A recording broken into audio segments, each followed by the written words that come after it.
Hi, everybody. I'm Audrey Moore with the Audrey Helps Actors podcast, and today is episode 104.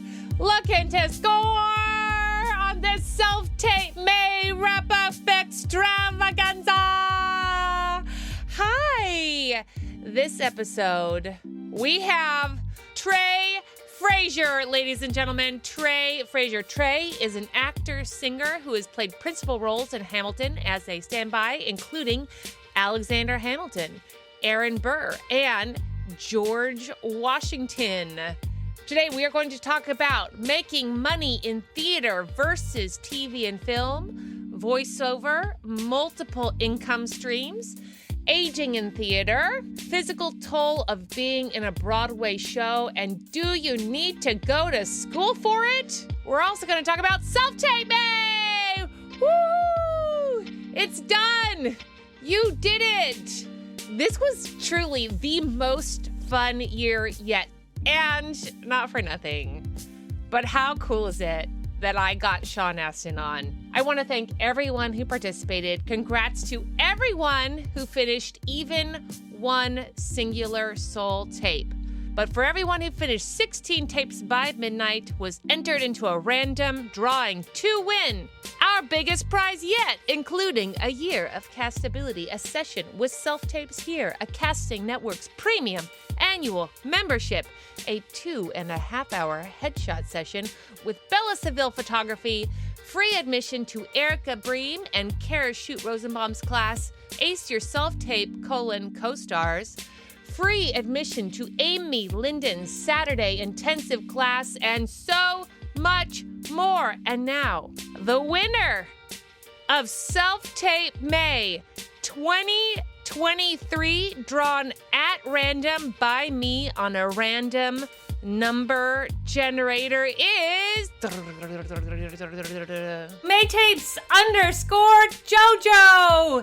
That's Jo Marie _Lawrence for her main page. She is an actor living that disabled lifestyle. Congratulations! We've got so many prizes for you. We're going to reach out, and congratulations to everyone else for participating, and I will see you doing self-tapes next year. We have more episodes, but that's it for self-taping! All right, strike update. SAG-AFTRA strike authorization. Listen to the Sean Astin episode.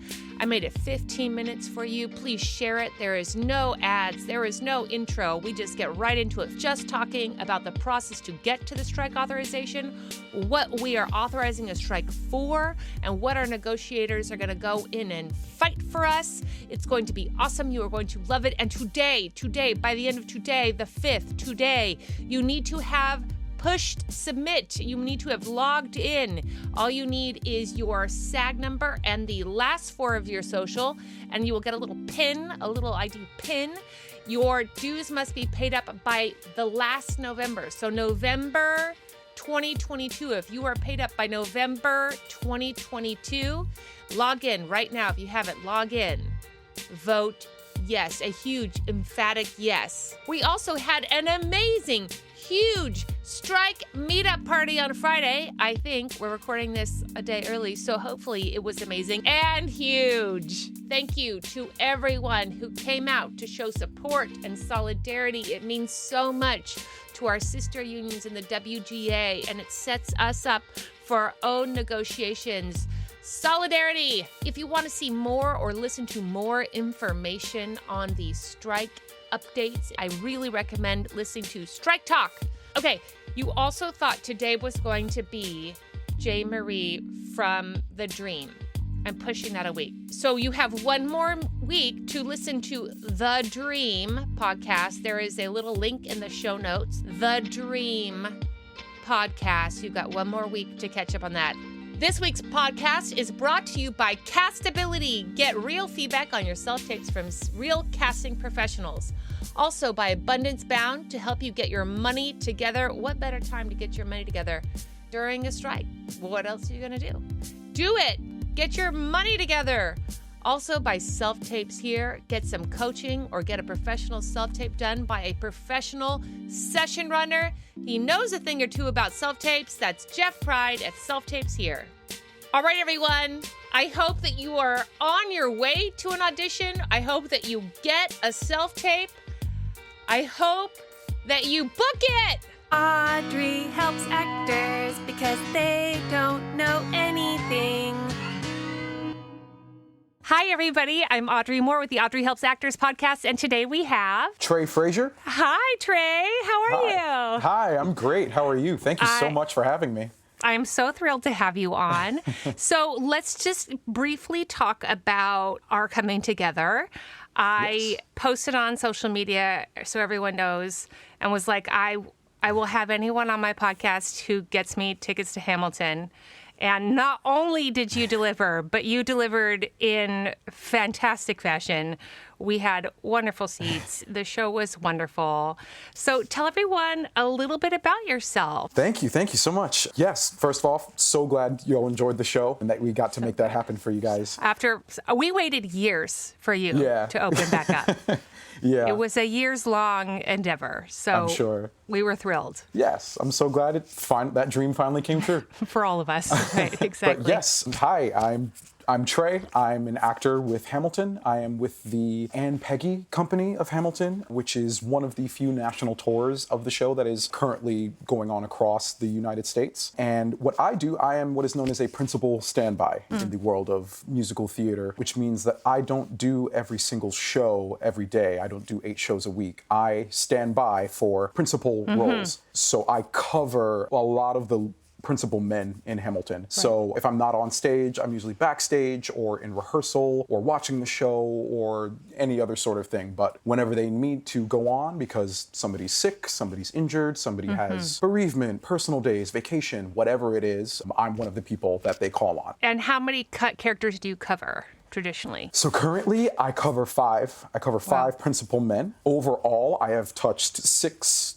covered 6 roles in Hamilton as a whole. Currently, I cover 5. Alexander Hamilton, that is Aaron Burr, that is George Washington, that is John Lawrence and Philip Hamilton, and that is Hercules Mulligan and James Madison. That's wonderful. Okay, so that's something I'd like to talk about, but let's talk money first. So Sure. One of the things that one of my friends who's, on the other side of 40 now, nominated for all the awards, done the whole deal, right, had come to the realization of a little bit later, which was a little bit of a deflated balloon, I guess I could say, for them, was the fact that they had built their entire career in musical theater, and I had built my career in film and television. And they have been as successful as you can really be in musical theater, but they will never see residual income. And they didn't think about that when they were sort of getting into it.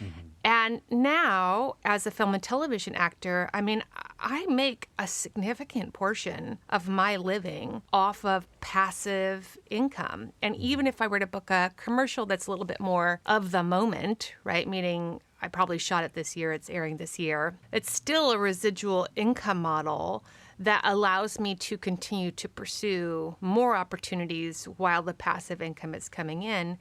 And they expressed regret that no one had told them that, especially because when they looked at Broadway musical theater actors as they age, the roles are obviously less and less and less. And then how do you sustain a life in musical theater if when the job is done, the money is done, particularly if aging out of the profession because of the way things are written is a very real issue. Yeah. Wow. Absolutely. So let me tell you, I'm only 26. Hamilton is the first gig that I got out of college. So I started with them at the end of 2018 and I joined Hamilton. So excited. It was my first equity job. And thank you. and thinking about that, finances from the beginning was something that was so worrisome for me and for all of us graduating from musical theater school.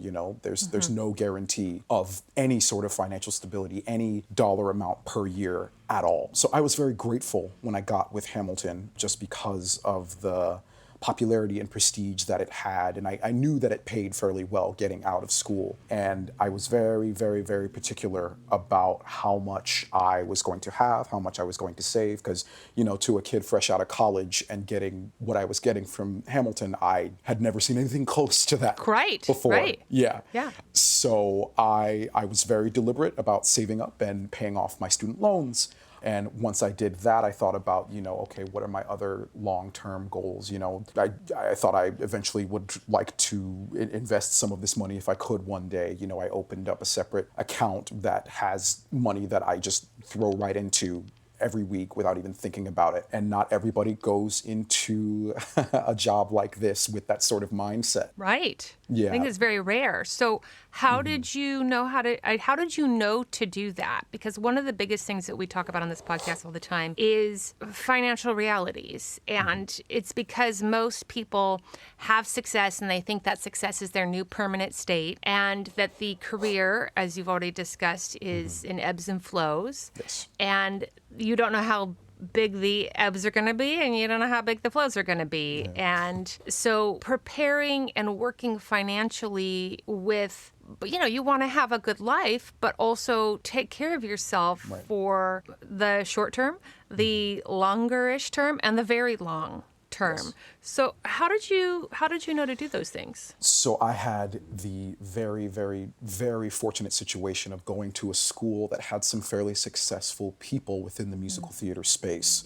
So like I told you, a few of those people who were on other tours who came and did master classes with me at my school, they not only taught us some things from the show or watched us sing, but they also gave us a lot of insider information about what it's like to actually do this thing. And the number one thing that I heard from all of those people was save your money, especially while you're on tour. Because if you're not paying New York City rent and you're getting a per diem, you have the ability and the capacity to really put away a good amount of money for yourself. And because I was very deliberate about that from getting on tour and being right out of school, I had the very, very fortunate situation to not worry too much when COVID hit. And that was that instantly right there was just, oh, wow, I'm so glad I knew to do that. And, in the days where we were like, we don't know when theater can come back, and that's a very, very scary thought. So I'm very grateful to the alumni from my school and who are even friends of mine now who made that very clear to me about the impermanence of these jobs and how you could be right about to make your Broadway debut and they could cancel the show the night before. You never, ever, ever, ever, ever know. I really just had the foresight from people who were generous enough to give me that information. That's so great. Yeah, and I hope that more people can know and realize this. And, they know to some degree that it's tough. But because it's tough, it requires very, very specific, particular moves to be made. And I'm very, very fortunate to have done them, very fortunate to still have this job and continuing to save because the tour that I'm on is ending later this year and I don't know what's next. So, that's right. Yeah. It's the feedback I get from all the actors is exactly what you just said, that everyone's told it's hard. I was like, so it's hard. It's really hard to be a working actor. It's hard. But nobody's really talking about what that means. Nobody's making that clear in terms of how the math truly breaks down. And I'm so grateful for both your university and also for these other actors to come in and be willing to be transparent and not just say, save your money, because save your money, again, what the hell does that mean? But save your money because fill in the blank, fill in the blank, fill in the blank. So you have some context to be able to make some smarter, consistent, healthy decisions that eventually will enable you truly to continue to pursue with more passion, with more enthusiasm, with more energy, all of those sorts of things that are so important to choosing and continuing the pursuit in the arts. Absolutely. Yeah. We talk a lot on this podcast about multiple streams of income for actors. So we've already talked about education, being available for some education opportunities. I see one of my favorite things on your Instagram is all of your voiceovers. I give you a round of applause Thank you. for your voiceover stuff. It's truly fantastic. Thank and you. Absolutely. And what are some things that you or others in your musical theater community, what are some things I would like to know, honestly, if you have an idea of like also varying age groups, because it's a big thing. It's like what you feel comfortable doing for multiple income streams at 26 versus somebody who's at 36 versus somebody who's at 46. Those are all different trajectories often. So what are some of those things and what do they look like? Yeah. So you mentioned the voice acting. Luckily enough for me, I started my whole arts journey as a singer. So I got very in touch with my voice, how to control it, how to manipulate it from a very young age. Loved animation and cartoons and video games. And I was always trying to do impressions and make, all these weird voices and, see, I can do that character's voice. I can do that character's voice. And that really helped me with singing and musical theater in general. And I really admired a lot of the very popular voice actors from these things from my childhood that I adored. And the first voice acting gig that I actually got, I did right out of school, right before I joined Hamilton, was it was for a Little Shop of Horrors video slot machine that was going to go into all of these casinos across the US and Canada. And I got that job, I got the audition for that job actually from a video that I put online on Instagram and YouTube from my senior recital in which I sang Feed Me, Get It from Little Shop of Horrors. And I remember being like, I don't know if I want to post this. I don't know if it's that good. I posted it. It kind of blew up. And then I get an email from this woman from this company saying, hey, we need someone to voice the plant because Levi Stubbs, the man who voiced the plant in the movie, died and his estate wasn't allowing them to use his voice samples. This woman saw my video. She said, we'd love to have you audition. I was like, is this real? Is this a joke? I'm not really sure. But a few weeks later, they sent me an audition. A week after that, they said, we want you to do it. And I recorded this lines for this video slot machine when I was in Boise, Idaho, just over the course of 2 recording sessions. And after about a year, I started seeing a machine with my voice in all of these casinos across America. I've seen them in Vegas, I've seen them in California, I've seen them in New York, and that was a really, really cool thing for me, and I loved getting to do that. That's a whole different, very, very different space with all of its ins and outs that are very different from something like musical theater. Sure, right. But especially with COVID, voice acting became a very big thing for a lot of actors to get into because it was something you could do from home. And, it's the same thing with certain commercial things. You could get residuals from certain things. Some things they might be, and it might just be a buyout. Sure. That is one of the biggest streams of income for a lot of actors I know now. Another one, you asked about age groups, so I don't know about my older actors, how they might feel about this, but for the younger generation and what is becoming streams of income for a lot of people I know, my age and younger, is social media. Sure. And love it or hate it, it is a part of our world. It bleeds its way into the arts and the business in and of itself. And, how people feel about that varies considerably. But there are people who can and do make considerable, respectable amounts of money, especially as an auxiliary income from things like TikTok, Instagram, even things on Facebook can get monetized now. And that can be funny videos that you're pumping out 3-4 times a week. It could just be you singing songs that you sing for your rep and people think you're really good and you get hundreds of thousands of views and followers, and that leads to advertisers reaching out for you. Even Twitter, you can do these sorts of things. That is something that I have not dabbled too far into, but I do know of some folks who have had a good bit of success there and make a very, very, very good amount of change just from social media. Now, That's obviously, fantastic. thank you. Yeah, obviously someone younger probably have a better understanding and use of that sort of thing. But it's It's a very real thing. It's here to stay. Again, people have varying opinions about social media and how it affects casting decisions and, general perception. I love social media. For the record, everyone, I am a big social media proponent only because I feel like what I talk about on the podcast all the time is a term called extroverting your talent, which just means people have to know who you are. And if your talent is hiding in class, then it's just too bad, because some of the best work happening in the country is happening in acting classes, in little rooms with little seats and a teacher, cheering you on. But it's not going out to anyone to see outside of those X amount of 20 or how many people are in your class. And social media, what I know about it is it takes a lot. It's a lot of work.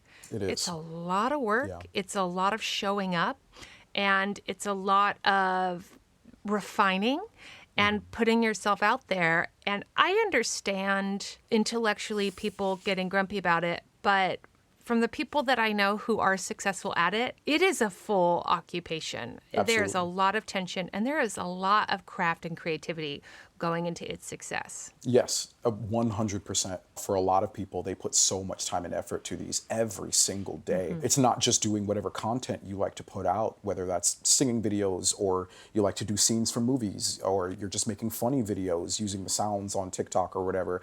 There's also the added layer of, okay, how am I going to make sure that the people who I want to see this, as many people as possible can see this?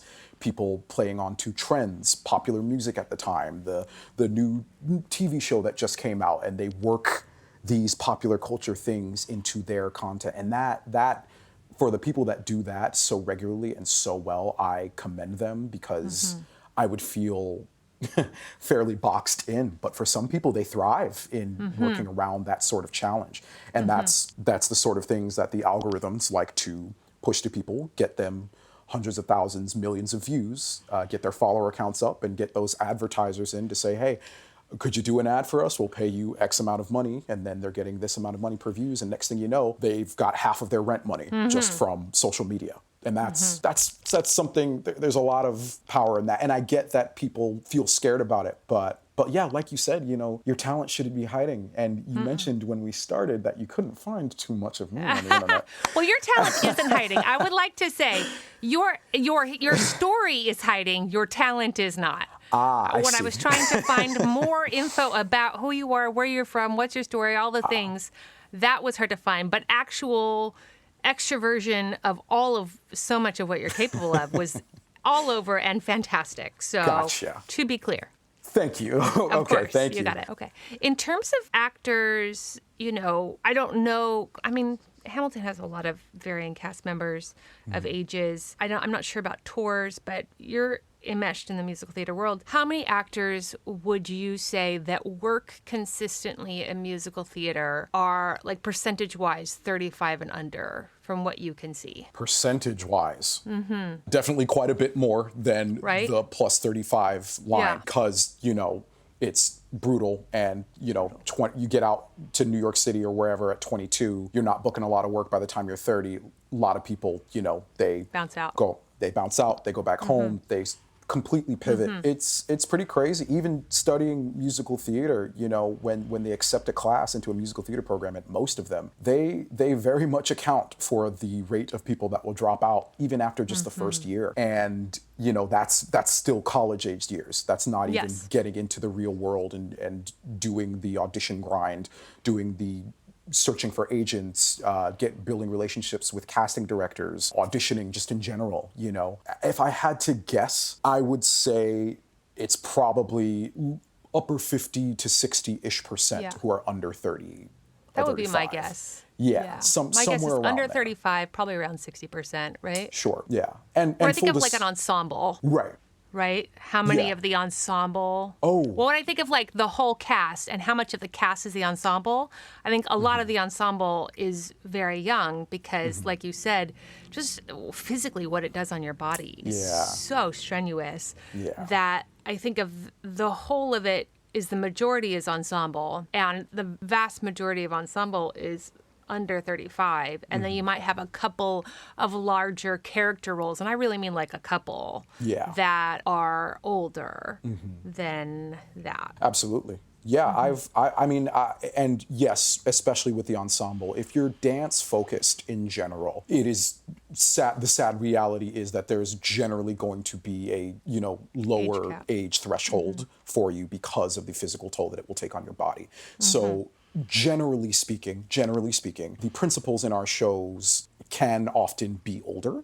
Though that is not the rule. That is just a trend that often happens, but that is not the rule. I've been on stage when I was 23 playing Hamilton to a Burr who was in his late 30s, early 40s, and a Washington who was in his mid 40s. It can vary, very, very, vary so much by show, by company of that show, but I think there are a lot of people who come in here and they're doing it so hard for a few years, and if they don't get the response they want, they're very quick to pivot or say they can't do it anymore because of the rejection, the financial strain, as we were talking about. And then you have this very interesting group of people who, especially in schools, get told, you're so talented, you're gonna work a lot, but in 10 years, you're going to go. That was always me. Okay. Yeah. They were right, though. Oh, really? I mean, for whatever it was worth, they were.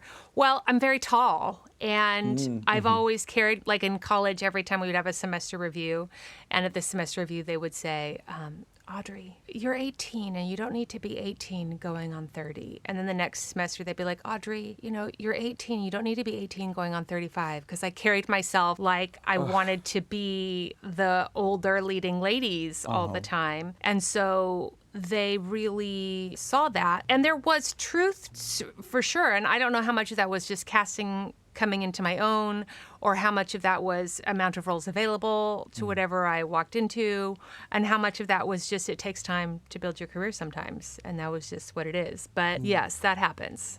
So they're told these things. Yes, you have that other group who are told these things, and they will go against that, and they'll get right into it right away. They might leave for a while, and maybe they'll come back when they feel that they're ready. But, the problem with that is, if they've gone away for the 6-7 years it takes for them to age up and come into whatever it is these casting directors and agents thought was going to be there, they might be on an entirely different life path at this point. Yeah, not to mention lack of relationships built, right? Exactly. So if there's somebody else that has started in a different age category and then they age into that category because they just also got older, but in that time they've been building relationships, building resume, building, clout, right? Then that person just has a natural, easier way in than the person who's coming back, maybe quote unquote age appropriate for their casting, I guess, but still the relationships are not as robust if they've bounced out. Absolutely. Yeah, they're definitely not. Yeah, like, if you showcase at 22, all of those agents, all those people, those casting directors, all those people who came and saw you at 22, but, you can't book work for your first couple of years, so you leave and then you come back when you're 32. Right. Those people might not even be there. Someone else has been there for 10 years. Yeah. That's right. That's right. Yeah. But wait, Tré, you incredibly talented and thoughtful individual, wait, I have to interrupt you. Help me. I need some help. And now it's time for listener questions. I'm so scared. This listener question is brought to you by Abundance Bound. Managing money is a challenge for actors. Abundance Bound's financial empowerment program is tailored to actors' needs. It is made by an actor for actors. I use it. My husband uses it. I have literally given it to a gift for my family members. One of the best things I ever did for myself and for members of my family. Not just a quick money course, it's actually a long-term support system. Getting somebody to help you guide yourself in your acting finances is, I promise you, going to be the difference about whether or not this is a sustainable journey or not. I promise you that. I just promise you. Just click the show notes. We're going to have a link for you. Sign up now for the wait list for June enrollment. I know the word wait list is like, wait, am I not going to get in? Am I on the list? It's like, yes, you're on a list, and then they're going to open enrollment up, and then they're going to be like, hello, come in, come one, come all. That's what that is, okay? abundancebound.com/financial-empowerment. Check the show notes. This listener question is also brought to you by Self Tapes here. Jeff Pride is awesome. He is a session runner. I use the service myself. He's great at coaching. So now that you've done some self-tapes for Self-Tape May, try coaching with Jeff for the next one and see, does that make a difference? How's that working for you? Message Jeff on Instagram at Self-Tapes here. Self-Tapes here, Jeff Pride. All right, call us with your strike stories or questions at 667-ACTOR-70. That's 667-ACTOR-70. Hi, Audrey. This is Brenda from Los Angeles. I was just wondering if it costs agents any money to represent us. Do they have any overhead for representing actors? Like, is it actually taking money out of their pocket to represent us? Yeah, thank you so much. All right, bye. Oh, my God. I love this question. I know I say that all the time, but honestly, nobody asked this question, and I have the answer. But before I get into the answer, I just want to do a very honest, very non-shouty, honest, earnest thanks to our sponsors. I just want to say thanks to them. And I would love for you to just say thanks to them, tag them, do something, say thanks, because I want to be very real with you right now. We could not have done this season without the sponsors. And I'm not even being a little bit exaggerating about that. My husband, my poor, sweet, so handsome husband, works so hard on this podcast. And he could literally not have been able to do this podcast this season without these sponsors. We literally would have had to wrap it up, pack it up, and just say, thanks, everyone. That was great. So truly, I know this podcast means a lot to everybody. It means a lot to me. It means a lot to my husband. So I want to thank our sponsors. Truly, if you will go on the social medias, on the wherever it is, and if you will just say, thanks so much to our sponsors. Thanks so much for the Self-Tape May participation. Thanks so much, Abundance Bound, Castability, Self-Tapes here, casting networks, any or all of them, literally just like a handful of you. Just if you are thinking to yourself, that ride was so awesome, I would like to say thank my husband by thanking the sponsors. Thank you. Really, from the bottom of my heart, that would mean the world to me. I appreciate you. All right, so let's talk about agents. Yes, the answer is yes. Now, it depends on the size of agency, obviously, how big their overhead is. There are agents whose overhead is they work from home on their computers and they don't have a ton of overhead. But let's talk about agent expenses. First of all, time, right? Agents have no time because it's being sucked away by actors in the industry. The degree to which we are always on hold and on call for auditions, you multiply that by the number of clients that an agent has, and it's that many more times overwhelming. So there's time. Then we also have some real financial things to consider. Breakdowns are not cheap. They are an expensive service. Also, to have access to casting networks, Casting Frontier, any of the other casting sites, there are expenses for agencies. If they have then offices, if they were to have accounting departments, business affairs, assistants, all of those sorts of things, the overhead gets pretty big, not to mention once your company gets to a certain size and you have full-time employees, then you're paying for healthcare for those employees as well, because this is the good old United States. So it gets real. It gets really very expensive. So I have a great story about exactly this. A dear friend of mine is a partner at a nice size agency. And I'm not talking like William Morris Endeavor. I'm talking like a good size agency, but not like that one, okay?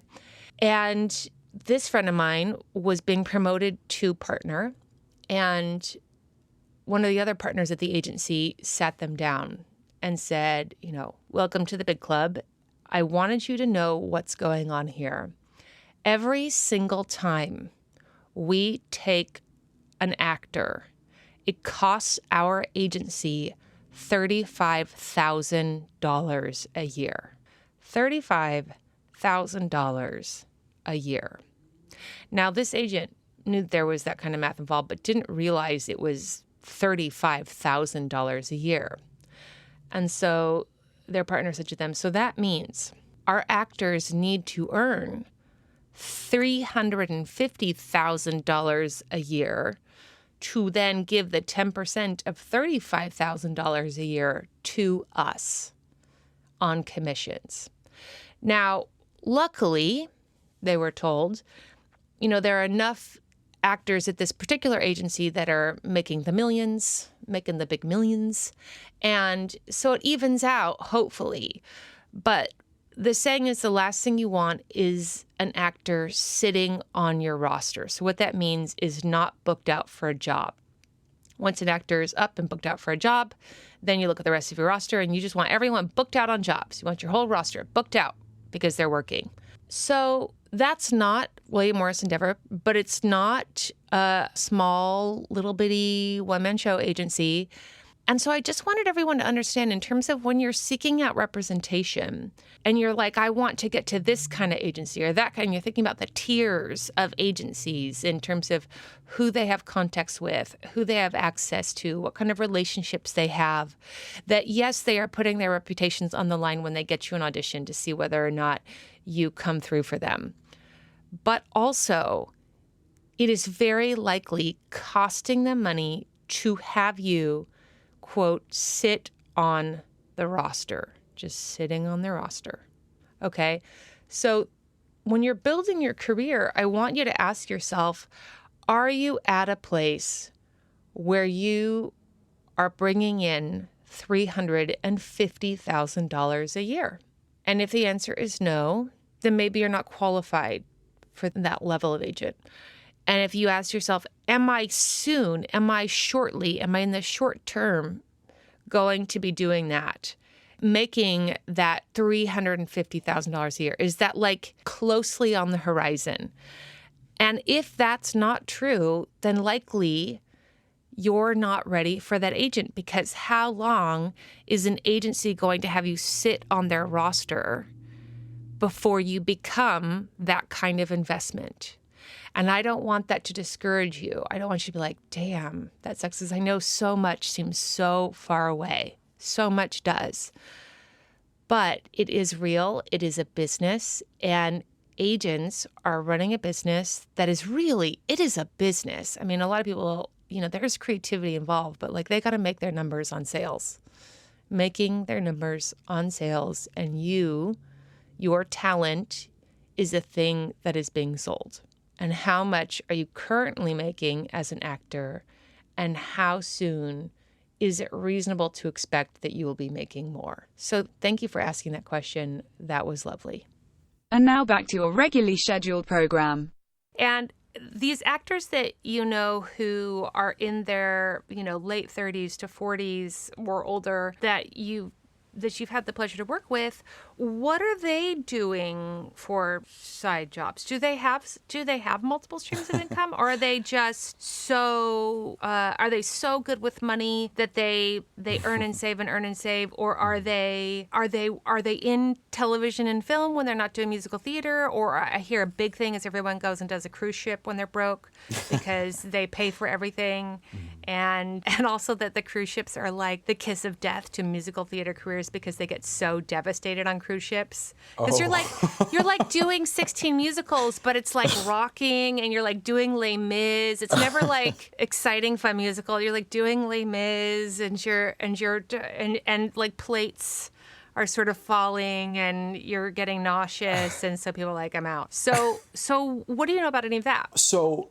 I would say, for my experience in the Hamilton world, I've been with 3 separate companies of Hamilton since I joined the show in 2018. And generally, I would say it is a mixed bag. There are quite a few people, especially principal people, who they're on tour or they're on Broadway, and what they do on the side is film and TV work. You know, a lot of the Broadway actors, if you're in New York City, and there's tons of film and TV that happens to film in New York City, you know, they'll be going out and auditioning for that. You know, it's, I always say it's like, oh, every musical theater actor or just actor in NYC at some point gets their Law and Order SVU moment. Every single one, you know, and, you know, some people find a lot of success with that where if it's possible, you know, they can go to their show on Broadway or on tour at night and film whatever it is they need to do during the day, audition during the day, that sort of thing. There are some people with me on tour now who have taken leave of absences to go and film, pilot, a guest spot, all sorts of things.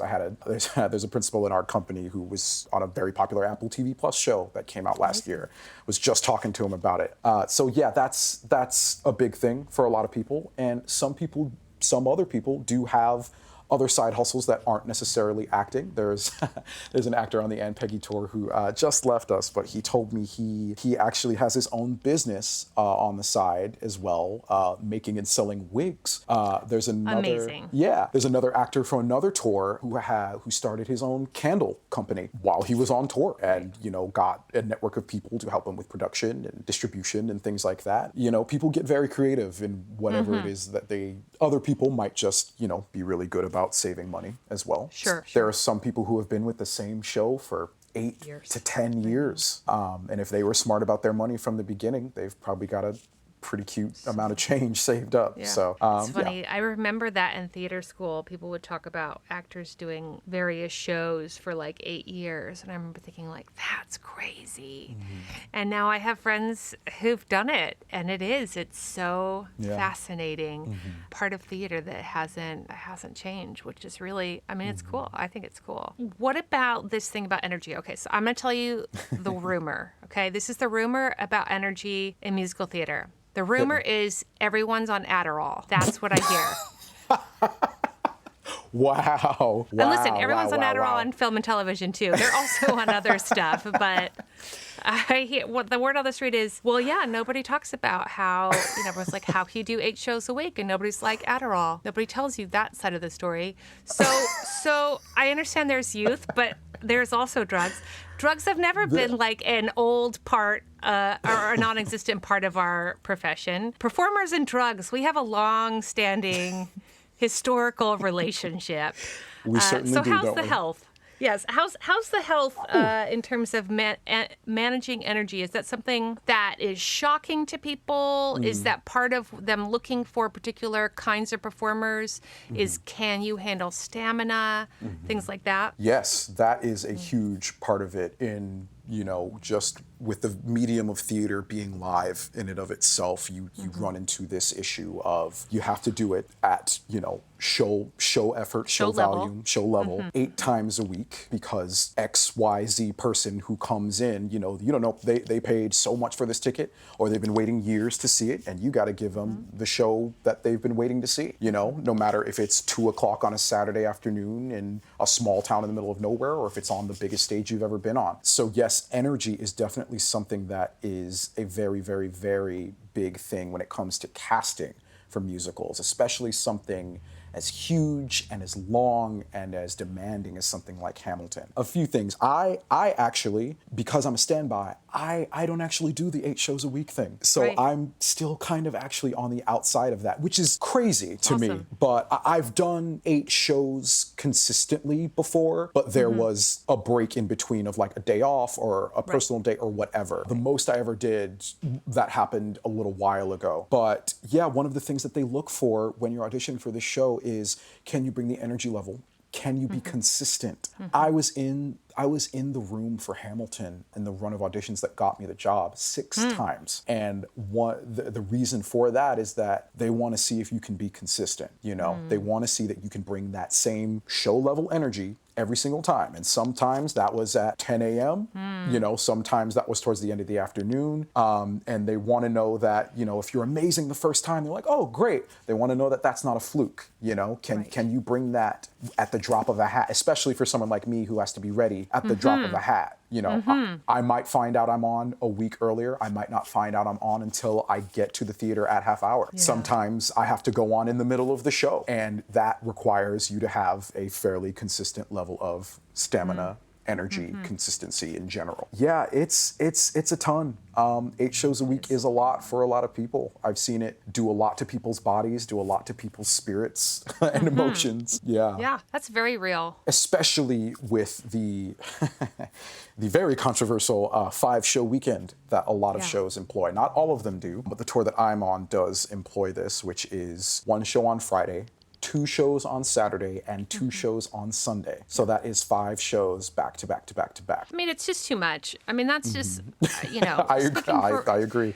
You know, speaking for workers' rights, right? Yes. Like, honestly, the way the business model breaks down for me is like, they cannot charge what they would have to charge, unfortunately, to pay you what you deserve to be paid, to also have as many people as they really should have to do the amount of shows that they're asking people to do, right? I don't see a way around that in terms of, you know, lack of just somebody throwing money at a show without expecting any profit gains. Here's the thing. Okay, so we went and saw Hamilton. Okay, I want everyone to know this was the second to last performance of the whole tour. I didn't do that on purpose. That was on accident. But I was so glad I made it just in the nick of time. And I felt so by 2/3 of the show, I wanted to hug the ensemble because they were like, Alexander. I mean, they were trying. I want everyone to know they were trying, but bless their sweet, tired hearts. It was too much for their beautiful bodies and voices. I knew they were going to give it that night, too, because it was closing night, and so their nerves were going to be jacked up. But even when your nerves are jacked up, your body is tired. Your body and voice and mind and spirit, just like you said, the whole package is exhausted. And Everything. I would love for, I mean, I think like 3 or 4 shows a week for anyone is Wow. right. Wouldn't that be magical? Oh, it would be the If absolute you could do dream. 4, But if you could do 4, and someone else would take the other 4, and you would still get your 8. Like the audience could still get like 8 opportunities, but you'd have this cast would do this 4, and that cast would do those 4. well, there's something interesting about that in certain shows, and there's one track with Hamilton that does this, where that particular track doesn't actually do all 8 shows a week. So Hamilton, I believe across the board in all companies, Hamilton only does 7 shows out of 8 shows a week. So that means he'll do 7, he'll pick 1 show throughout the week that he doesn't do, and someone like me, a standby or a swing or whoever else might be covering him at the time, will do that show. And that, for Hamilton, is currently only offered to Hamilton. I personally feel like it should be offered to a few other people. For sure. Because that would do such amazing things for people's bodies, for longevity, for just general maintenance and upkeep of the company. You know, some of the people I'm most thankful for on tours are our physical therapists, man, because they are working hard, especially for a show like this, keeping people's bodies intact, because it is so much, and that is another thing that people don't talk about when they talk about getting into the musical theater space, is how much it can really, really be a burden on your body and age you. And, you know, you never even thought about this sort of thing, because Yeah, I mean, just thinking about that at 24, nobody. No, you're just thinking about getting the job. That's all you want. Yeah, You're laser absolutely. focused, tunnel vision, and then you get there and you're like, oh wow, I'm here, and you're like, ooh, this is a lot. This is hard. I've never done anything like this. How does anyone do this? Exactly. So coffee, or the rumors, like you said, Adderall. Or whatever. That's good. It's so like I said, long-standing relationship. My husband was on his dad had been in the film industry since the 60s or 70s, and they just had cocaine on the craft table. Oh. That's just like what you did, was you like On the went craft table? Yeah, it was like, do you want food or do you want cocaine? And it was like, cocaine, please. I mean, it was like, there's all these great stories of like cocaine plus, people are, I mean, still to this day, they still are, cocaine plus whatever psychedelic, because it's the 70s. And then let's get in a car that has no seatbelts and let's film it. Let's see what happens. goodness. Wow. It was insanity. Yeah. I mean, the entertainment industry, it's a wild ride. I would also love to talk about the institution of collegiate training. And from where you're standing now, I'm very vocal about having a lot of points of view about colleges, training people to be actors, getting them into a lot of debt, which is concerning to me, and getting them into a debt for a career where, the rumored SAG-AFTRA statistic is 3% of SAG-AFTRA makes enough to make a living. Plus you have the rising costs of inflation in the major markets, and then the smaller markets, though it's cheaper to live. They also make significantly less than the actors in the smaller markets in a way that doesn't really balance it out. And so, there's a lot of feelings that I express regularly on this podcast about the value of that kind of degree without the transparency of the lifestyle, the kind of money you actually do make, so that people can make an educated choice before they go into $150,000 of debt, as opposed to after they've gone into $150,000 of debt, to at best maybe make a few thousand for the first several years. Yeah.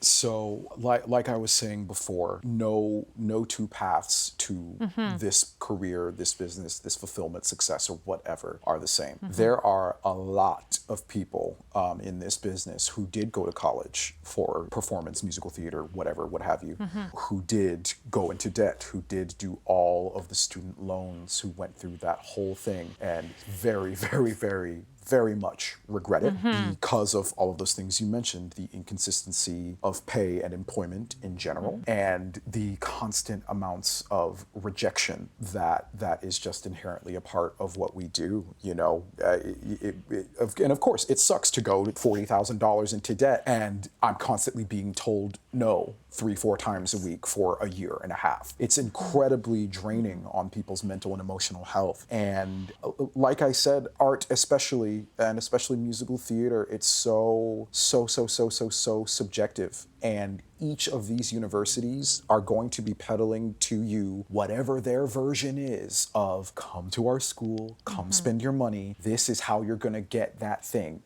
This is how you're going to get on Broadway. This is how you're going to get an agent. This is how you're going to, get a Golden Globe before you're 30. They're all going to say whatever they can to get you to come there. And some of them offer exactly what they're saying. Some of them completely don't offer exactly what they're saying. Plenty of people I know who do this completely believe that college in general, especially arts education, is a scam. And I completely understand how they would come to that conclusion because, like I said, there are some schools who will advertise one thing and give you entirely another. Some schools will really focus on one aspect of the training in general. Some schools won't train you at all. Some schools will teach you how to be a better person and be a better artist, but they won't tell you anything about how the business works. It's really going to come down to what do you need? And for a lot of people, and what they perceive to be the most important thing is, I need an agent.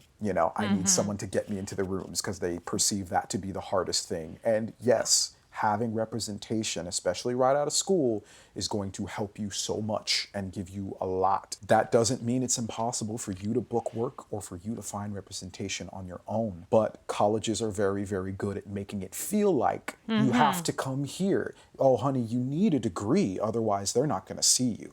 And that's not entirely true. Can it make it easier? Yes, in some cases, not for everybody. So there's no absolute one size fits all. Go to college. If you go to this school, people who can go to the top schools for this can walk out having nowhere near the same experience as other people, whether that's getting on Broadway or not. Yeah, I think it's so subjective, and personally with the number of people that I see in this who are so naturally talented and who just have good work ethic. Sometimes it's not even a matter of getting training, it's just wanting it. It's the effort. It's putting in the hours of your own time. The most learning that I got from my college experience came from the practice rooms that I was in by myself. Me too. And, that can be frustrating for some people because they say, I went into debt for this. My parents told me, not me in particular, but just in general, people say, my parents told me you can't go to school for this, or you have to double major for this, or what's your backup plan? And, you're so focused on the dream that you think this is the only way you can get this in the legit way. And I think the most toxic thing is to think that that is the only way, because it's truly not. There are so many options for training, just going and taking classes in any of these big cities or local cities that you might be in. There are 2-year certificate programs that are significantly cheaper than going to an out-of-state 4-year university like you do. I wouldn't say that no one should audition for school, and the biggest drawback for a lot of people is financially. No one wants to go into debt. Now, you might be one of those lucky few who gets a full ride to wherever, Michigan, Juilliard, CCM, whatever. And, power to you. That's awesome. You're not going to have that stressor of how am I going to pay this off? Where some people I know in school, they had to get 2 jobs. Major loans.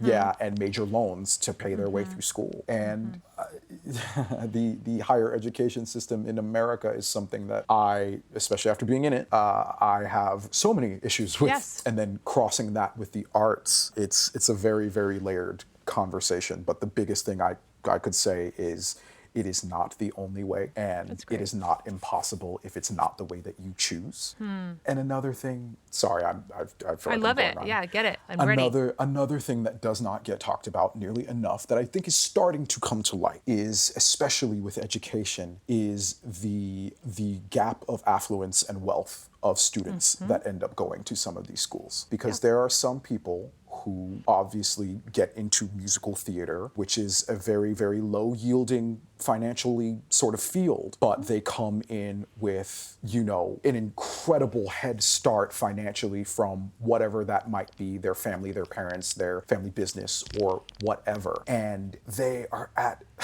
such an advantage to the people that do not have that safety net at all. For even just auditioning for colleges can cost so much money. Yeah. And then moving to New York City or LA or whatever, so much expense, and so many people lose sleep and pull their hair out over not having the funds for that. And it's something that's not talked about that I saw a lot in my time in college, of the expectations of, well, this is just what you do. You're going to get to New York for showcase. You're going to get these $600, $800 headshots, and you're just going to do it.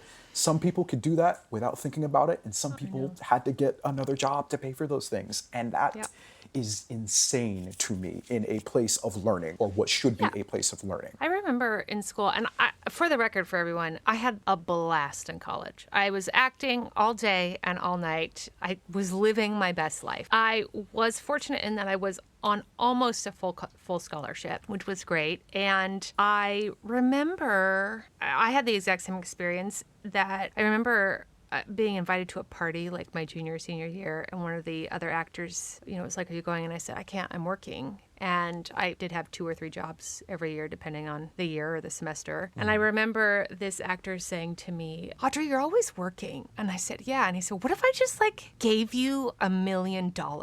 Would that change your life?" And I was like, "Yeah, it would change my life. Like it would change most lives on Earth, on this planet in which we are living." And that is definitely something I saw. I saw a lot of, economic discrepancy. And one of the things that I talk about on this podcast a lot, and I've talked with a woman who's a financial educator for actors on this podcast a lot, is how part of what is so upsetting, right, is that you have these actors who are from low-income families and worlds. And then if we're talking social economics, we're talking diversity.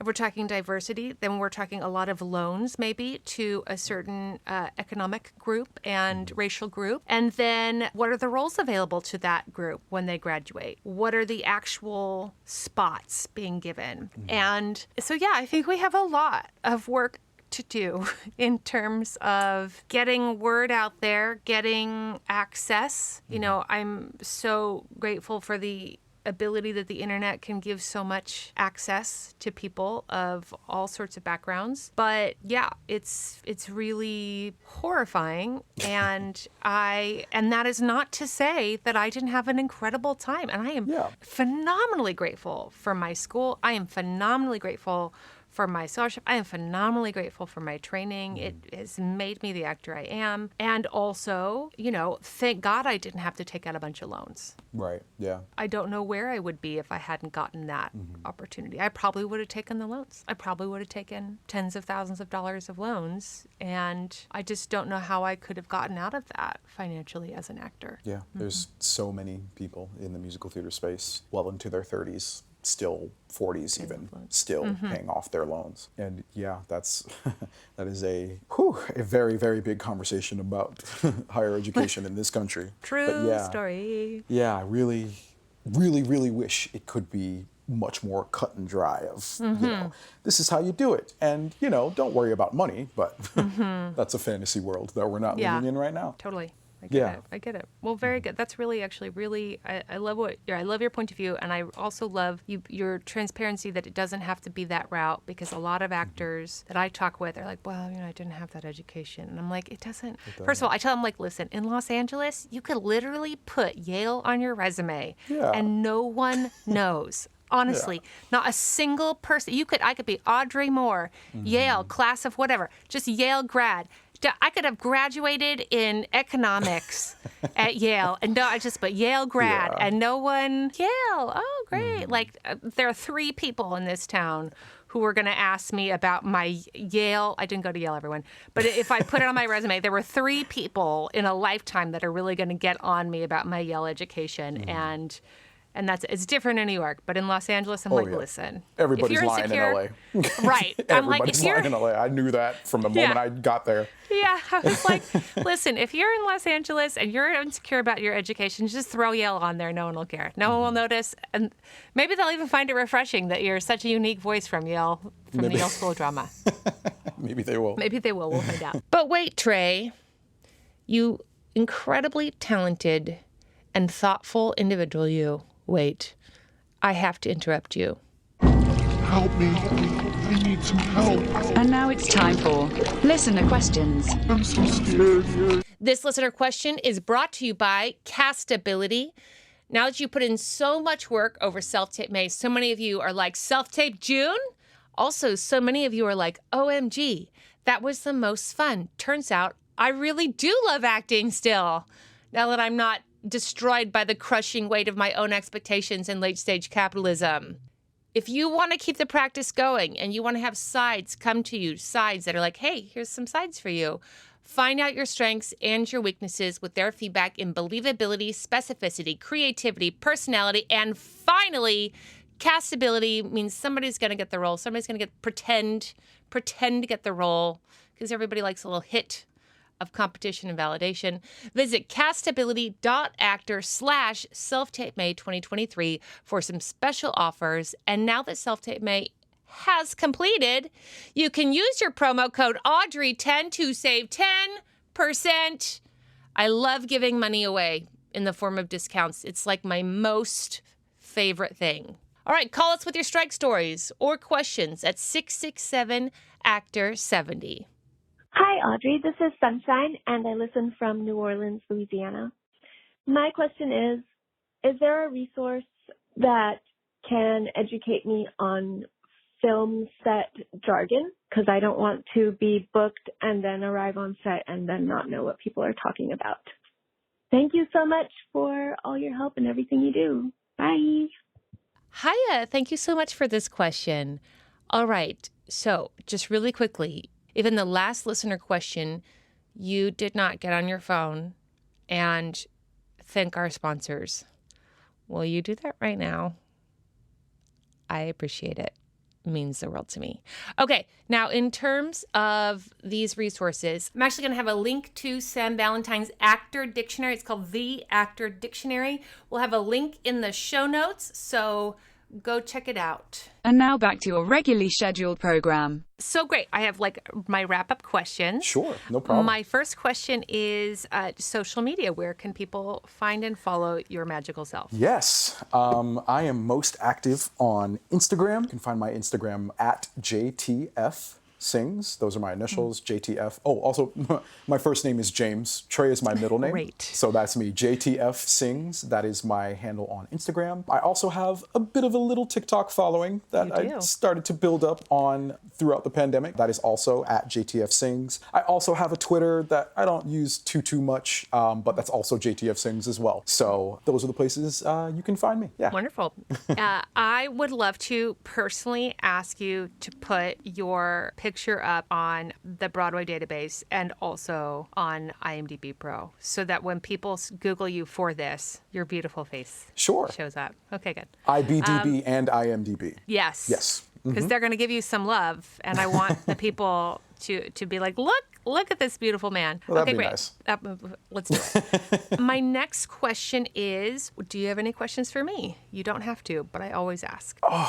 Well, I was doing a little research into you, and I want to ask you about it, but I can't because I'm not as caught up with it as I would like to be. But you were on a little show called Better Call Saul. I was. That I am currently watching through finally. Great. As someone, what season are you on? I am only at the beginning of season 2. I'm so happy for you. You're going to have such a great ride.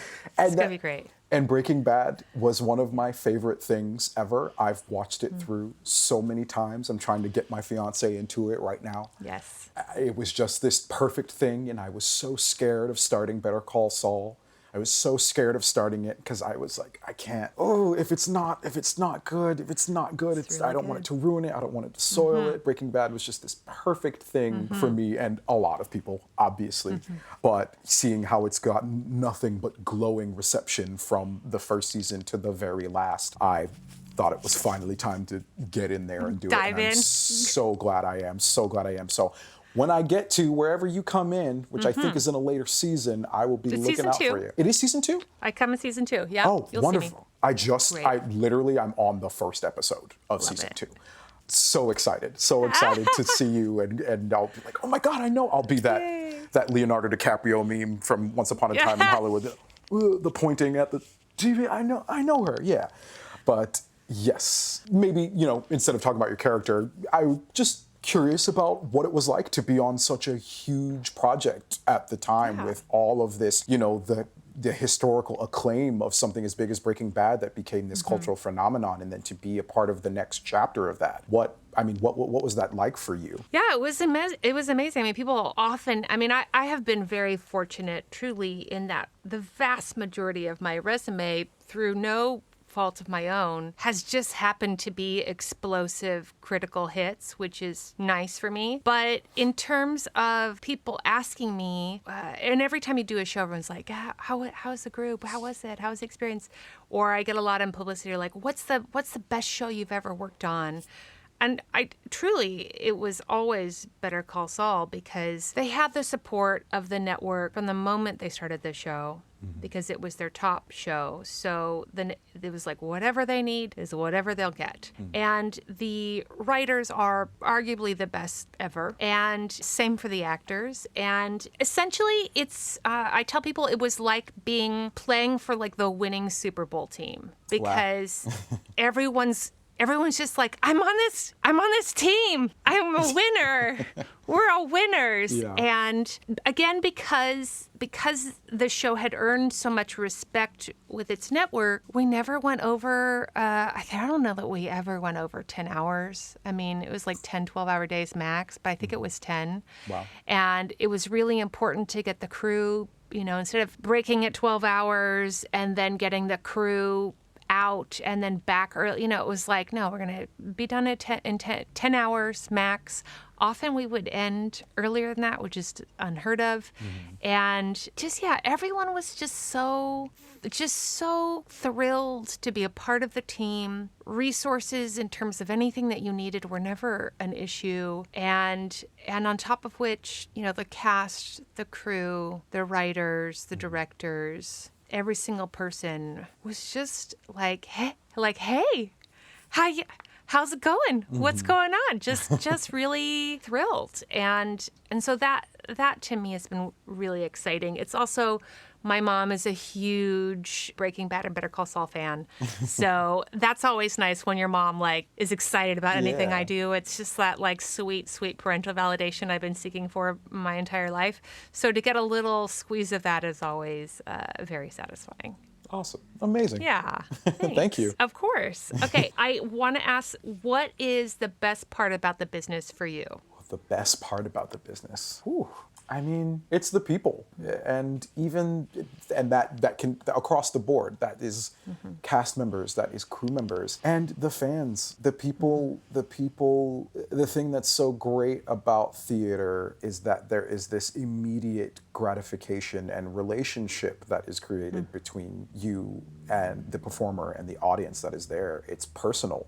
It's different every single time, and it's real, it's alive. And, seeing people come out after a show and be so excited to see you that they finally got their Christmas gift or birthday present, which was seeing this show. And sometimes kids come and they get dressed up, and we used to, sign and give pictures and stuff. Can't do that anymore. Can't do it anymore, yeah. But what we do get is, sometimes every now and then I'll check my Instagram and there will be a little message request from a few people telling me how excited and how privileged they were to come and see the show and see me perform, and just so thankful. That is so amazing. And to have that with another group of people who are in the sort of floating city that is a tour, to be sharing in that sort of energy and feeling that all together is just really cool. But yeah, it's that camaraderie of this thing is really difficult. Hamilton itself got this very, very, very high bar and prestige and a sort of mythic quality, especially for people of color and stuff in a space in the way that it took over the world. And to be a part of that, everyone, especially in this company that I'm with now, the Ann Peggy Tour, is so grateful for that. And it's very palpable. And I'm really grateful for that. I'm really grateful for these people who are grateful to be there, grateful to know how important it is what we do, and to just want to inspire every single time they get out there. Yeah, it's the people. It's all about people. That. Yeah, it is. Yeah, absolutely. Yeah. What is the hardest part about the business for you? The business or tour or both? I'll get any of it. What's the hardest part about being an actor? I'll just umbrella it. What's the hardest part about being an actor? You're making the best face. Everyone can't see him, but he just made like a yikes face with his. I mean, the thing most people will tell you probably is the rejection. It's the rejection. There's nothing like being an actor out there in any other sort of field that is a constant uphill battle of no's or not yet's, or you're not right for this, or you're too tall for this, and to have it be so related to you, whether that's your physicalness or your energy or your mind or how you interact with people. That is probably the hardest part about being an actor. And some people might say a different thing, but also, just full disclosure for everybody, because I joined tour right out of school, I've never actually lived in New York City and done the hustling actor thing, not for more than a month or two at a time. So that's a whole other thing that I haven't fully done. Most of the auditions I've done have been, tapes recorded or Zoom sessions or whatever. And I'm sure living in New York for real full time after a year, I'm sure there'll be some other things that are going to be really hard. But yeah, I would say just being an actor is the rejection of it all, the feeling of I'm not good enough, or I've reached my peak. That's something that I got worried about as soon as I got into Hamilton. I said, wow, I thought it would take me years to get to this. And I got here so quickly, and I was so thankful, and I knew I worked hard for it. But then set in that existential fear of, oh crap, what is this? Is this it? Is this it? Where can I go? How can I get any better than this? Am I going to get a job that pays me more than this? Is there going to be anything bigger than this? Can I do anything else other than this? Is this all I can do now? So many of these running questions that come in that is formulated from the doubt, from rejection. And I was rejected from roles in high school, in college, in the summer stock space, or wherever else I was auditioning for things. Yeah. And that really has a very strong effect on your personality and who you are as an artist. And some people deal with that in healthy and constructive ways, and some people deal with it in different ways, and that can vary greatly. But yeah, that's probably the hardest part of being an actor. Being on tour is just, you're on tour. You know, it's hard. It's cool. I've been to so many places I never would have been before, but picking up your life and living out of suitcases every couple of weeks is a lot. And it's not for everybody. It is definitely not for everyone. And there's a kind of tour smarts that you kind of get to, you know, okay, how am I taking care of myself? I know how I pack. I know how I get here. I know the kind of places I like to live in. Do I Airbnb? Do I hotel? Do I live with somebody? Do I live alone? How much money am I putting into this? There's so many ins and outs to just being on tour that makes things very complicated. And that is very stressful for a lot of people. It's a lot. Grateful for it. Great thing for someone fresh out of school, so I didn't have to worry about getting an apartment in New York City immediately. It's a lot also on your mind and your emotions, but can be very rewarding depending on what you put into it and how well you take care of yourself. Absolutely. Yeah. I love that perspective. I always ask actors with any melanin in their skin about inclusion in our industry and the path that we're going. So if you don't have to, if you have anything that you would like to say about that or contribute, I would love to give you the space to do so. Well, I mean, inclusion is always going to be an ongoing thing. It's never, as with a lot of things, a lot of social issues with American society, it's something that we are going to act like is done, and it will never actually be done. We can only get better, right? So there are a lot of problems in terms of equity and opportunity within theater, especially, that need to be addressed. And people have become very critical of, especially the New York theater scene, of purporting to be a space of, you know, acceptance and everyone can be anybody, when the practices of, you know, directors, casting directors, shows directly contradict that feeling. And this can be very frustrating for people of color, obviously. And, you know, how do we get better with that? We get more diverse opinions behind the table making these decisions. And the biggest way to make a difference with that is really looking at where the money of it all comes from. And I hate that it always comes back to money, but when it comes to things actually changing and actually sticking with that change, it comes back to where the control of finances are. You'll see lots of Broadway shows are produced by the same couple of people over and over and over again, who have been producing for years and years and years and years, and their families were producing for years and years and years and years, and it's the same old white money controlling what happens on the boards, who are getting these same directors who are working with these casting directors, these casting people, and who are resistant to that sort of change that creates a more inclusive space for everyone. You know, some people would view, you know, some people to this day are saying, you know, tear it all down, start over. We got to start again. We got to get the control in the hands of some other people. And for some people, you know, they think that's a radical, impossible idea. But I truly think that that's where the core of a lot of these problems start, is the financial control of how shows are produced, casted, run. Yeah, selected, right? Which shows are we even selecting to do? And, exactly. What do right? you even choose to produce? What are we even choosing to produce? And then who are the people behind those shows? And then also who are the people who are the faces of those shows? You know, in the cast, on the stage. Yeah. And I mean, what actors are doing and becoming more bold with is just speaking up. And people don't realize how much power that actually has, you know, just speaking up, speaking to your truth of people not feeling safe in certain spaces, or feeling that someone was disrespected in a way that does not jive with, you know, how we're saying that we want this space to be, but it's not actually in reality. There is so much power in a cast or a group of people. It could be anybody coming together saying, hey, something's got to change, something's got to give. I've been a part of that. And sometimes it really works and sometimes it doesn't, but you know, you have to at least try. And getting more and more actors to speak up can be hard because, you know, people say, you know, I don't want to rattle the cage. I don't want to rock the boat. I want to move up. I want to get promoted. I don't want them to think I'm a troublemaker or whatever. You know, we need troublemakers for things to change. We do. You gotta rock the boat. You gotta say, no, this isn't right. This is who we are.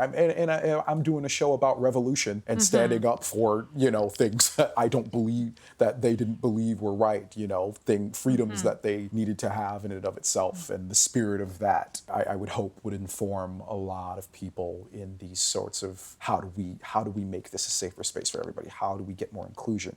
How do we get more diversity? Because diversity is only inherently going to give us better art in and of itself. Absolutely. It's only going to help. It's only going to give us different perspectives that can touch on things that may never have filled that space before. And it's like, why wouldn't you want that? Thanks. That's really great. I think all of that is really wonderfully said. And I also love the inclusion of your show that you're on and what it stands for. And I think what a great example of what varying voices can create. Yes. And change the very expectation and narrative of what theater is. Absolutely. Absolutely. So great.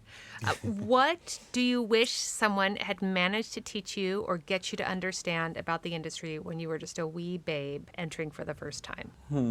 What do I wish someone had told me? I guess I would say, I mean, it's interesting for me because I was able to get into this thing fairly quickly, but the biggest thing I would tell myself is that, you know, it's not a race, and that I love what I love, and I don't see myself, I never saw or see myself ever getting over it or thinking that I would be solely happy just doing one other thing. But there is such this fire under so many people's asses that is just, I gotta figure it out. I gotta get something before I'm 22, before I'm 23, before I'm 24, you know, and I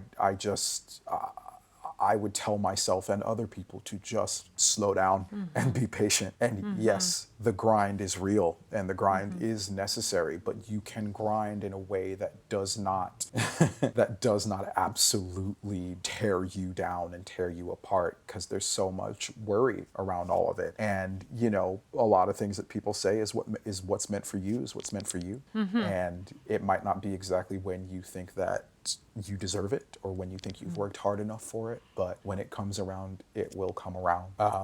And, you know, I think a lot of people need to hear that and know that. And you can tell that to people all day. Applying that is a whole other story, obviously. Right. So, right. Yeah, probably, yeah, to just know that you're going at the pace that you need to be. You're exactly where you need to be. There's no deadline for whatever you define as success to be. There really isn't. And I think we got to get out of that feeling for people to truly blossom into their most pure artistic selves. And I would hope that somebody hearing this can really take that to heart.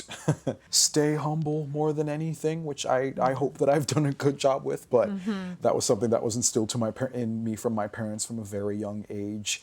And I've seen it. I've been friends with people who work in casting and agents or whatever, and, you know, it will really be about people who are just good people, first and foremost, who do not let their egos get in the way, who are gracious, who work efficiently and respect the space and respect the people in a very, very positive way. And that alone, that is so much of what just getting a job is. Do people, are you civil? Are you nice to work with? Are you good with people? Do you create drama? Are you, you know, are you a diva? Do you have all of these things that, do you make it about you, you know? And I truly think, especially with how I've progressed through my journey with Hamilton, so much of it was just me doing the work and just trying to be the best version of me that, you know, I could be, and being respectful and knowing that at any given point, whatever was bothering me, whatever I thought was too much or whatever I thought wasn't fair, is that this is bigger than me. When it comes to the work, when it comes to being in the room and doing the work, the social things we talked about, the inclusion, the equity, the feelings of safety and things like that. That's a different thing. Right. But when it comes to doing the work, humility and, just being personable is so much. I've heard so many times from people of, they say, oh, we didn't like this person because we didn't like their energy, or they were real chatty, or they were making weird things to other people, making other people feel bad, giving other people notes. Ugh, that's a whole. Oh, don't. I know. Listen, don't get me started on that one. But yeah, stay humble, stay in your lane. Wonderful. That's so great. What does success look like to you? Success to me? Well, I always wanted, what I loved about theater and Broadway is that I loved the idea of this community of people who just, never grew out of being those theater kids, the annoying theater kids or whatever, and they're doing it on bigger stages for people who are coming far and wide to see them. And I really just always wanted to be a part of that community. And I think I really have achieved that. And I think I have, a degree of success that I never thought I would have, especially not as young as I am, but my definition of success is different than other people. But I've been able to support myself, become financially independent, make some financially sound decisions for myself. I've been able to give myself some exposure across the country in markets and places I never would have been before. I am able to make a living. I am able to get seen in front of people because of the job that I have. And I'm in this weird space of, like I said, I always wanted to be a part of that community. I was in middle school and high school watching, video blogs and diaries from Broadway actors. I'd watch the broadway.com show and be like, man, I want to be on that. I want to be with those people. I want to say you're watching the broadway.com, whatever. Yeah. And I'm going to be a part of that. I'm going to be a respected actor in that community.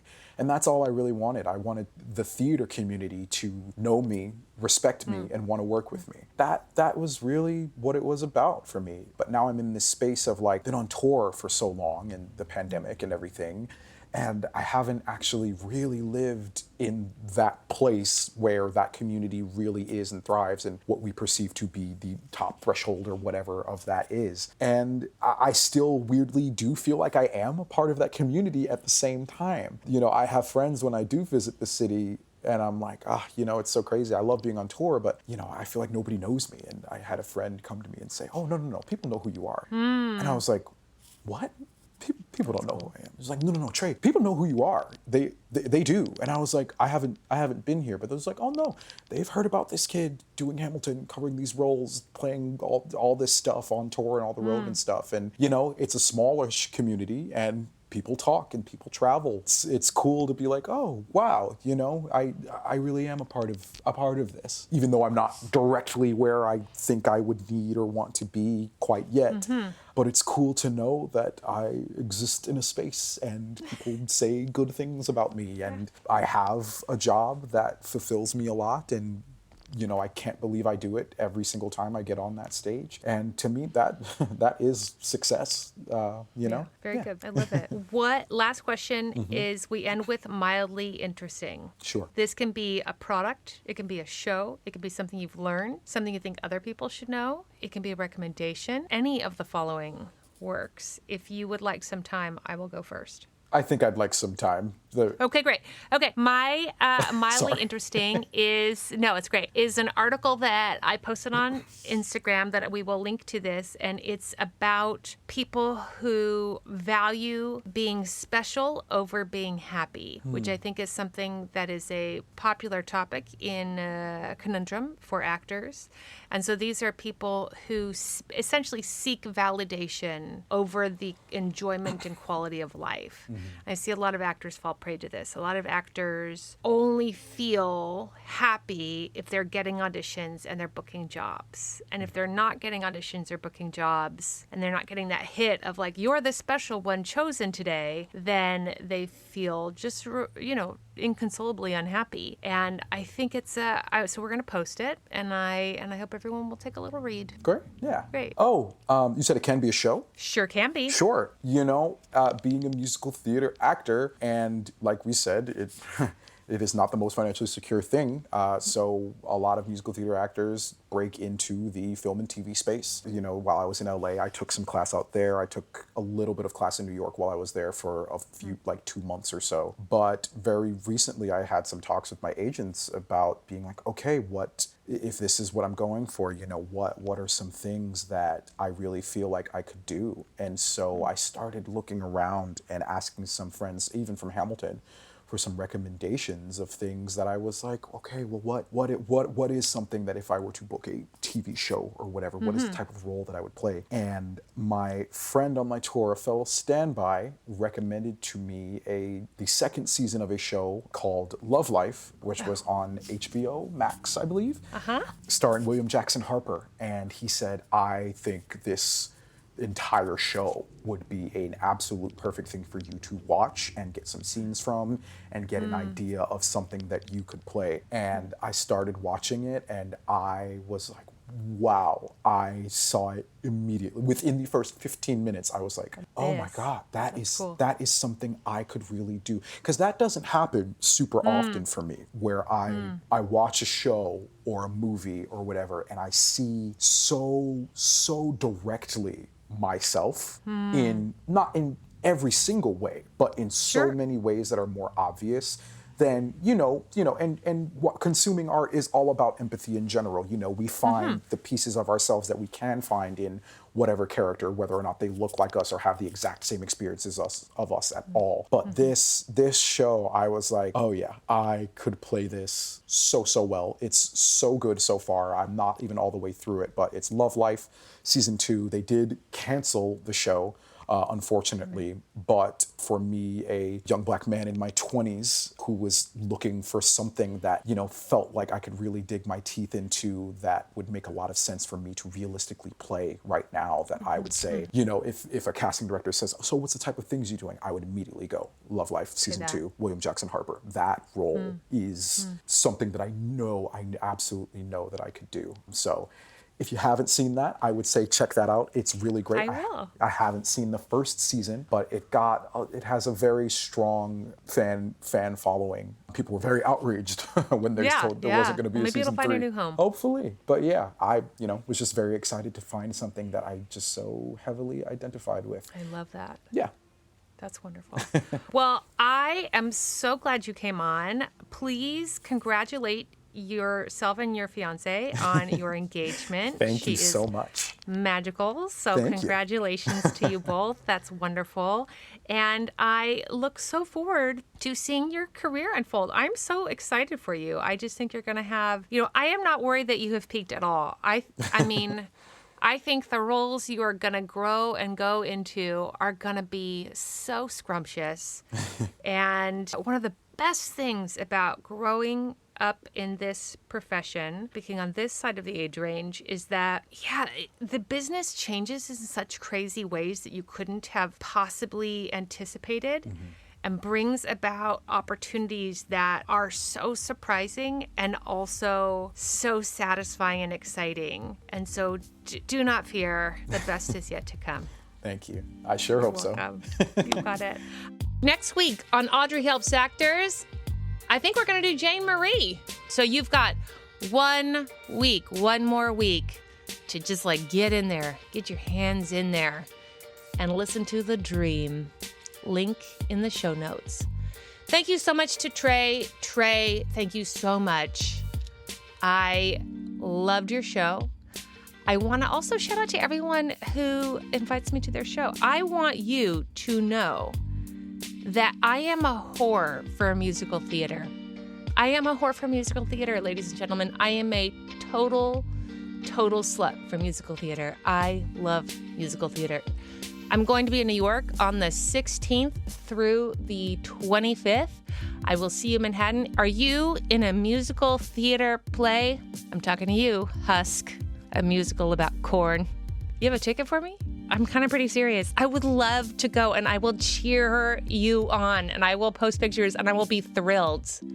I'm excited. This episode was mixed and mastered by Thomas Snodgrass, produced by Jesse Lumen, my husband, still so handsome. He gets older and gets better looking. Fuck that guy. This episode was edited by Austin Grant and Taylor Martorana. Show music by Ari De Niro, theme song by Aalok Mehta and 108 Hill, and shout out to Matthew Patrick Davis as the mother of the review baby. All right, everyone. This next month is gonna be crazy. Are we going on strike? I'll let you know. Okay, don't forget your towel.